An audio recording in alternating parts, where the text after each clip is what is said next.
शिक्षक हे ज्ञानदानाचे पवित्र कार्य करत असतात। पगार हे बाजूला ठेवून विद्यार्थ्यांना शिकवण्यामध्ये पहिले प्राधान्य देण्याचं त्यांचं काम असतं। अनेक वर्षापासून या विना अनुदान तत्वाच्या शाळा होत्या, त्यांना अनुदान देण्यासंदर्भात शासनाने धोरण आखलं।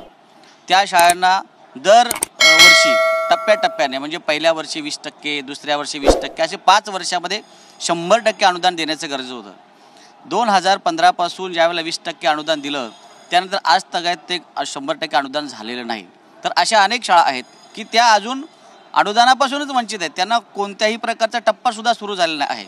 आणि ज्या शाळांना टप्पा मिळतोय त्यांना पुढचा टप्पा मिळाला पाहिजे। काही अशा त्रुटीतल्या शाळा होत्या की त्यांनी वेळेमध्ये त्रुटी पूर्तता केलेल्या होत्या, त्यांचा एक टप्पा राहिलेला होता, त्यांनाही पुढचा टप्पा मिळणं गरजेचं होतं। आणि ज्या शाळांना काही अनुदान मिळालं नाही अशा शिक्षकांना अनुदान मिळवून देण्यासाठी 14 ऑक्टोबरला शासन आदेश काढलेला होता, त्याची पूर्तता आज तागायत झालेली नाही। या सगळ्या गोष्टींमध्ये अक्षय आम्ही पाहतो की विना अनुदान तत्वाचा जो एकही रुपया पगार त्याला संस्थाही देत नाही किंवा शासनाकडून पगार मिळत नाहीत, असे अनेक शिक्षक मी पाहिलेत जे शेतमजुराचं काम करतात। अनेक ठिकाणी वाटेल ते काही लोक तर मी पाहिले की सिमेंटच्या गोण्या उचलताना मी पाहिलेलं आहे। अशी विदारक अवस्था ही शिक्षकांची झाली आहे, ज्या शिक्षकाकडे अत्यंत सन्मानाने पाहिलं जातं। तो शिक्षक अत्यंत अक्षरशः स्वतःच्या मुलाबालांकडे दुर्लक्ष करून रक्ताचं पाणी करून दुसऱ्याच्या मुलाला घडवण्यासाठी प्रयत्न करत असतो। आणि त्याला ज्या वेळेला काही देण्याची गरज असते त्याला सुद्धा स्वतःचं कुटुंब आहे, मुलाबालांची लग्न करायची आहेत, स्वतःचं घर घ्यायचं, त्यांनी कधी स्वप्न पूर्ण करायची, या सगळ्या गोष्टीसाठी आम्ही भांडत असतो।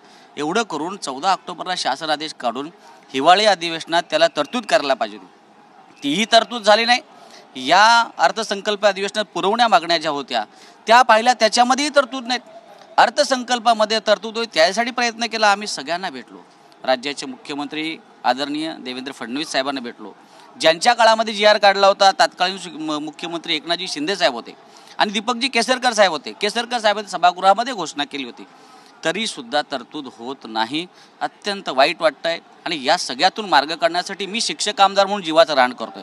तुमच्याकडे मी अनेकदा बाईट दिले आहेत, त्यातून तुम्ही पाहिलं असेल। आणि सगळ्या शिक्षक आमदारांसोबत घेऊन काहीतरी करूया की आपण इथे आलो आहोत, या शिक्षकांच्या समस्या सोडवण्यासाठी काहीतरी न्याय देण्यासाठी प्रयत्न केला पाहिजे। याकरता त्याच्याकडे सातत्याने हे विषय मी घेऊन जातो, सातत्याने त्यांच्याकडे गेल्यानंतर तेही आम्हाला आस्थेने सांगतात की हा टप्पावाढ आहे तो आपण 100% देणार आहोत, जुन्या पेन्शनचा विषय असेल तोही आपण करत। अशा उत्तर आम्हाला त्यांच्याकडनं पूर्ण पॉझिटिव्ह, आम्हाला त्यावेळेला आत्मविश्वास आणि खात्री असते की आम्ही सत्ताधारी आमदार आहोत, आमच्या पक्षाचे मुख्यमंत्री आहेत, उपमुख्यमंत्री आहेत, ते निश्चितपणे न्याय देतील। या भावनेतून आम्ही सातत्याने त्यांचे संपर्क साधून आणि आम्हाला वाटत असतं की करतील आणि अजूनही विश्वास आहे की ते करू शकतात। परंतु अर्थ विभागात काय चाललंय आम्हाला कळत नाही, ती म्हणत नाही। आम्ही सगळे शिक्षक आमदार नाही म्हणतो की तुम्ही सगळ्या योजनांना पैसे द्या, पण शिक्षकांना लागण्याला जो पैसा आहे तो आपण दिला गेला पाहिजे। आता त्यांच्या मनामध्ये काय हे आम्हाला काही सांगता येत नाहीत आणि त्यामुळे संपूर्ण राज्यभर शिक्षकांनी नाराजी व्यक्त केलीत। तुम्ही पहा 8 मार्चला खूप वाईट वाटतंय की माझ्या शिक्षक भगिनी आझाद मैदानावरती त्या दिवसाला तोंडाला काळं फासून त्या ठिकाणी बसल्या होत्या। बिचारा खूप दुर्दैवी या सगळ्या गोष्टी मला असं वाटतात, असं कधी घडलेलं नाही। एवढंच नाही तर त्या दिवशी जेलभरो आंदोलन केलं। ज्या दिवशी आपण महिलांचा सन्मान करतो त्या दिवशी माझ्या बहिणी जर आझाद मैदानावरती तोंडाला काळं फासून बसत असतील, जेलभरो आंदोलन करत असतील, तर याच्यासारखी दुर्दैवी गोष्ट काय असेल? खूप वाईट वाटतंय। आज इथे शिक्षक आमदार म्हणून मी आलो आहे, 2 वर्ष माझ्या कारकिर्दीला पूर्ण झालेत। असं वाटतं की आपण या शिक्षकांना न्याय देण्यासाठी काहीतरी प्रयत्न करतोय आणि त्यातून जर काय साध्य होत नसतील तर मला सुद्धा नैराश्य येते।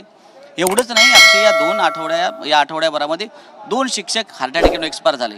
एक आमच्या शहापूरचे कोर सर, ज्यांनी स्वतः घर बांधण्यासाठी कर्ज काढलं होतं, टप्पा वाढला की त्या 20% टप्प्यातून मी कर्जाचे पैसे परतफेड करेन आणि बाकी माझ्या उदरनिर्वाहासाठी वापरेन, असं त्यांच्या डोक्यामध्ये होतं। पण त्यांना कळलं की निधीची तरतूद होत नाहीत, बिचाऱ्यांनी टेन्शन घेतलं आणि त्याच्यामध्ये ते गेले।